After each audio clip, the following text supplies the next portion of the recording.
Welcome to the PCGS webinar. Today we'll be looking at grading proof coins.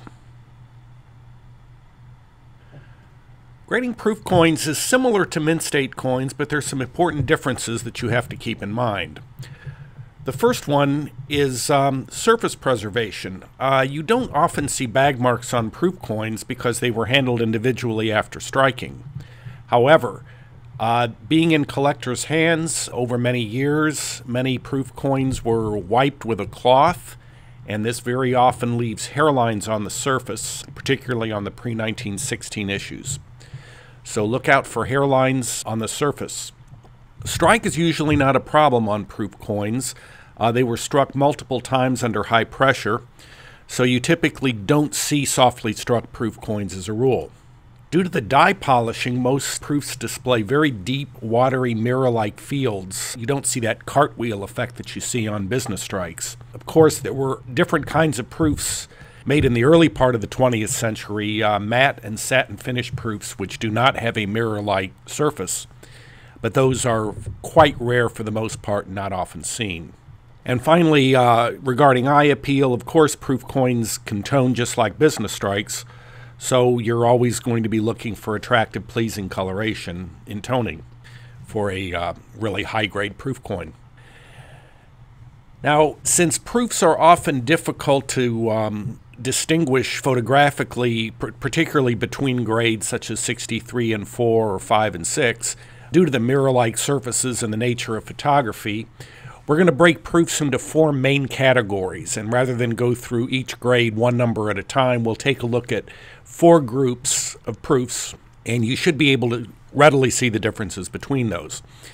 The first category we'll look at is circulated proofs. Obviously, some proof coins went into circulation, particularly the quasi-pattern issues, such as the 1856 Flying Eagle or the 1836 Gobrecht.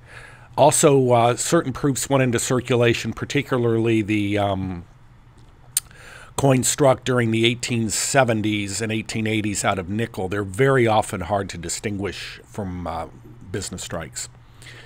Next, we'll look at some low-grade proofs. These would be proofs 60 to 62 as a rule. They typically are either heavily hairlined or very cloudy or both, and they're not really attractive coins particularly. Second is mid-grade coins. These would be proof 63s and 64s. These probably usually contain light hairlines or tiny handling marks and a little bit of surface cloudiness. Usually the toning isn't fantastic, but these coins really are not too bad looking. And finally, the high-grade proofs, proof 65 to 7. These should have minimal or no hairlines and marks and obviously should be visibly attractive. Above that, the proof 68, 69s, and 70s, those usually are seen on the very modern issues, the Silver Eagles and Gold Eagles and modern commemoratives. And as you very rarely see proof 68 or higher in what we'd call classic pre-1964 U.S. coins. You don't see that often. So we will deal with the ultra-moderns in our next segment. So let's get started. Let's look at a few circulated proofs. Here's an 1856 Flying Eagle. They made several hundred of these, and some found their way into circulation. This one looks like it wore down to about fine or maybe low VF condition. Here's an 1873 2-cent piece. It's hard to tell it was once a proof, but this is a proof-only issue. And it too wore itself down to the probably the very good or fine range. Another proof-only issue, this 1878 3-cent nickel, saw several years of circulation, obviously. And finally, the very well-known Gobrecht dollar, the 1836 Gobrecht. Some of these went into circulation. Remember that a dollar was a lot of money to keep in a drawer back in the 1830s or 40s. You could go quite a ways with a dollar. And I'm sure some people that may have been saving this coin decided ultimately to spend it because they needed money. So this coin looks like it's circulated for quite a few years as well. Next, we'll go to some low-grade proofs. These would be proof 60 to 62. This 1892 nickel you can see has been harshly wiped. You see a lot of hairlines in front of Liberty, and the surfaces are extremely cloudy. just, like I said, not a really very good looking coin at all. Here's an 1861 seated dollar. Once again, it's been wiped with a coarse cloth, giving, very heavy hairlines on the surface, of course leading to surface cloudiness. Here's an 1887 Morgan dollar. This is probably towards the higher end of the low-grade proofs, probably a proof 62, but the hairlines are visible on both sides. And finally, a 1904 double eagle, $20 gold piece, with hairlines pretty thoroughly covering the obverse and a little bit of surface cloudiness around the neck of Liberty. So if you see a proof coin with these types of hairlines, you can rest assured it's probably going to fall somewhere in the 60 to 62 range. Next, we'll move on to what we're calling mid-grade proofs.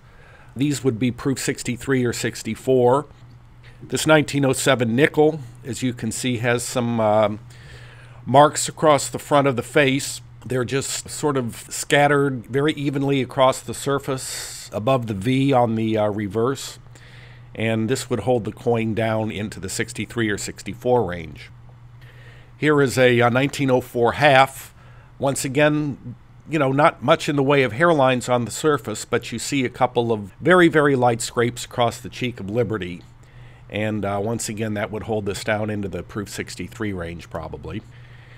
There's an 1879 Morgan dollar, mainly showing some surface cloudiness, a little bit of splotchy, irregular toning, and a few very, very light handling marks. You can see them just below the ear on Liberty. Once again, you're looking at a proof 63 to 64 range coin, probably towards the lower end of that. And finally, an 1893 Eagle. And again, you can see some light handling marks in front of the face of Liberty and to the left of the Eagle on the reverse. All of these are, again, what we would call mid-grade proofs. And finally, let's take a look at what we would call high-grade proofs. And these coins here are going to grade anywhere between proof 65 and proof 67. We'll start with another V-nickel, this 1907. As you can see, there's just a few little spots on the obverse and some toning on the reverse in the center, but you don't see much in the way of hairlines, no real scrapes or scratches. But again, if you look closely, right above the head of Liberty, almost touching the hair and in front of the nose of Liberty, and a few little scattered spots on the reverse. Here's a 1901 half, and again, it's pretty darn nice as well. You see a few little toning spots on the cheek, a spot on the shield on the reverse of the Eagle, but very, very little in the way of hairlines or marks, and this would probably easily qualify as a proof 65.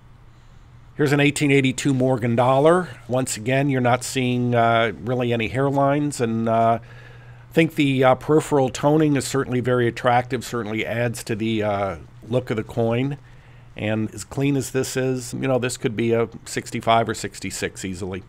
And finally, a 1901 20. This is a real gem. Just some very, very tiny spot in the obverse, a couple on the reverse as well. Nothing in the way of hairlines. And again, you can see the difficulty of photographing these because the surface is reflective. You're seeing a lot of washout in the center, which is really why we didn't go grade by grade on the proofs, because very minor differences are very difficult to tell when the surface is so reflective. So we hope this has given you a little insight into grading proofs, and for the ultra high grade proofs, the 68s, 69s, and 70s, we will cover that next time when we cover the grading of ultra modern coins.